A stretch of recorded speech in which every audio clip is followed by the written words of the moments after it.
Bonjour à tous et à toutes, bienvenue sur Flamme Jumelle by Laurence. J'espère que vous allez tous très bien.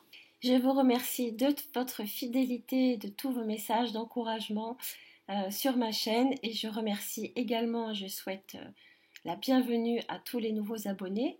Pour ceux qui ne le sont pas encore, abonnez-vous pour m'aider à développer cette chaîne et permettre à ceux qui sont en parcours de Flamme Jumelle de la découvrir pour les soutenir et les aider.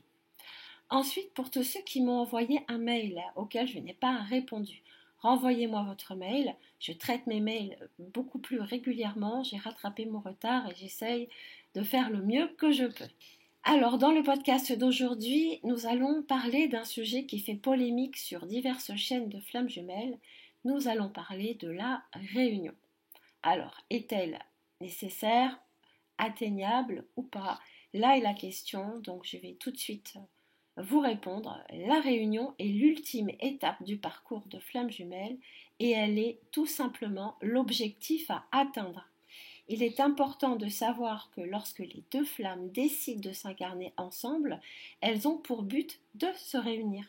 Nous avons eu quelques vies antérieures ensemble, très peu, et pendant ces incarnations, les deux jumeaux ont pu être confrontés à des obstacles souvent insurmontables suivant les époques, des familles opposées, des différences de religion, différences de statuts sociaux, des éléments géographiques, et nous n'avions ni Internet ni les téléphones portables, des emprises familiales, des responsabilités, également beaucoup de mariages arrangés, etc. Certains se sont réincarnés aussi pendant des périodes de violence, de guerre. Ils ont pu être séparés par la mort de l'un des deux de façon violente. Donc parfois un des jumeaux est décédé avant la fin du parcours et doivent recommencer leur parcours dans cette incarnation pour réussir. Bref, nos dernières incarnations, vous l'avez bien compris, ont été souvent très compliquées et les jumeaux n'ont pas réussi à surmonter les épreuves et les obstacles pour se réunir. Dans cette incarnation, les deux jumeaux ont décidé de se réincarner de nouveau pour réussir à se réunir. L'objectif de réunion est important à assimiler. Nous sommes revenus tout simplement dans ce but. Ce parcours est un chemin d'épuration de toutes les blessures, traumatismes et karmas noués avec certaines personnes dans les vies précédentes. Nous devons régler tout ce qu'il y a à régler, car après la réunion, les deux jumeaux ne se réincarnent plus sur Terre. En sachant tout ceci, nous comprenons beaucoup mieux nos vies d'épreuves, souvent dès la naissance. Nous nous devons bien entendu d'accepter ces épreuves car nous les avons choisies.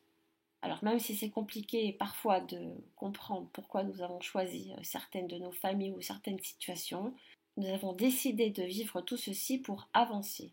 Tout est programmé. Le choix de vos parents avec lesquels nous avons des dettes karmiques, le choix de devenir parents ou non, nos entourages, nos professions, le pays dans lequel nous sommes réincarnés, etc.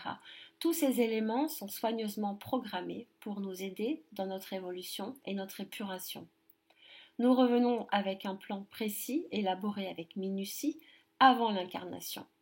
Mais lorsque nous arrivons sur Terre, bien entendu, nous avons tout oublié. Et là, le fameux voile de l'oubli fait son travail et nous allons donc tâtonner, avancer dans le noir, juste avec notre instinct. Dans le parcours, suivre ses intuitions sera la seule façon de trouver son chemin. Et nous vivons à une époque où nous avons pris l'habitude de nous enfermer dans notre mental, notre pragmatisme, nous sommes toujours en quête de preuves, et pourtant l'ouverture à nos intuitions est la solution, et notre instinct sera notre boussole. Nous avons donc choisi de nous réincarner dans cette vie pour réussir notre réunion, tout simplement. Ce parcours a plusieurs objectifs, bien entendu. Le premier va être de nous éveiller à cet amour inconditionnel. Nous allons apprendre à aimer sans condition, à aimer l'autre dans son entièreté, sans attente de ce qu'il peut nous apporter ou non, en comprenant que notre bonheur ne dépend pas de lui. Le deuxième objectif va être une grande épuration de toutes nos blessures et de tous nos traumatismes des vies passées et de nos vies actuelles. Nous allons dans le parcours être confrontés aux 5 fameuses blessures de l'âme, l'abandon, le rejet, l'injustice, la trahison et l'humiliation. Mais Ce parcours va nous faire travailler également sur le manque de confiance en nous, l'estime de nous, l'image de nous, la culpabilité et j'en passe. Les deux jumeaux ont comme mission de réveiller les blessures de l'autre jumeau pour l'aider à évoluer. Ce n'est donc pas une histoire d'amour simple et facile comme celle que nous pouvons avoir avec une âme sœur par exemple. Ce parcours de flamme jumelle est un tsunami. Il va nous pousser à nous dépasser, à affronter nos peurs. Il va parfois réveiller des blessures que nous ignorions jusqu'alors. Le troisième objectif, régler nos dettes karmiques avec les personnes avec qui nous avons créé des nœuds karmiques dans notre dernière incarnation pour avancer vers le pardon. Le pardon sera très important dans le parcours d'éveil. Il est nécessaire à atteindre aussi bien entre les deux jumeaux qu'avec les personnes de nos entourages. Les jumeaux vont être confrontés avec des personnes qu'ils ont blessées ou qui les ont blessés.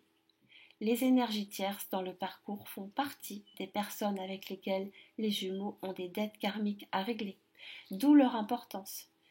Même si nous ne les aimons pas beaucoup, nous les chasers, mais elles sont importantes, et ça, il faut bien l'intégrer.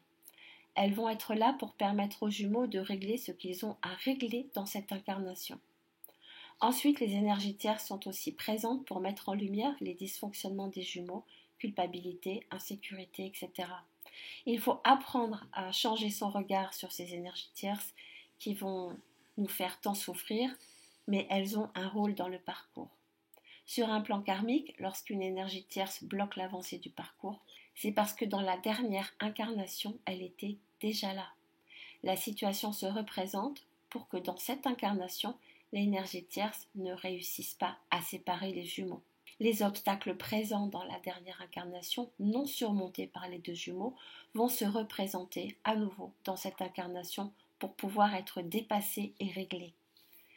Le quatrième objectif sera de nous réunir pour acquérir toute notre puissance. Réunis, nous sommes invincibles.